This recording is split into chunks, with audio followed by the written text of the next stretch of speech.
Hello friends. Jack Nicklaus was of the same mind as an iconic golf instructor from my childhood called John Jacobs from England, who wrote a wonderful book called Practical Golf, which really was the foundation of all of the training that the apprentices in the British PGA got when I was doing mine. So what I mean by them having like mind on this subject was that they both thought that regardless of any variations in the swing, what you were trying to do going through the ball was enormously important. And they both, in each of their books, described it with pictures of how the path of the club, the attitude of the club, the speed of the club, and the angle of descent were all to be viewed and controlled.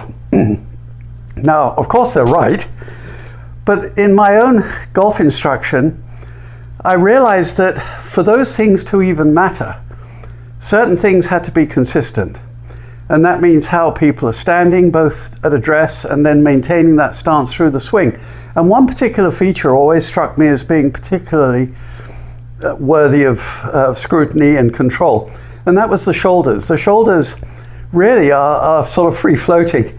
They're only attached here, and each of them can move separate from the other. And so if you change them inadvertently during the swing, you can't deliver the club in the form that each of these wonderful champions and teachers recommended, because you're no longer drawing a circle that can actually be predicted and controlled. You're drawing a pie crust and maybe an amoeba, if you think of another dimension of change. And all of it because these things are changing. So when you go through the basics with my one-hand swings and develop a golf swing that brushes the grass with first your right hand, then your left, and then both, you're trying to also observe and control how your shoulders particularly are operating. And quite simply, it's a notion of adapt or adopt.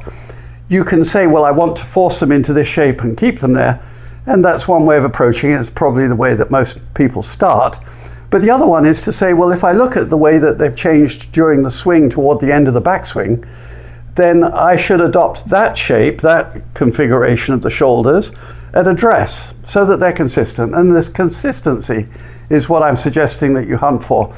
So adopt a shape with the shoulders that are the most likely to be maintained both at the top of the swing when the club's above your right shoulder, and then one hopes also as you're going through the ball, following the patterns that both of these wonderful authors had recommended.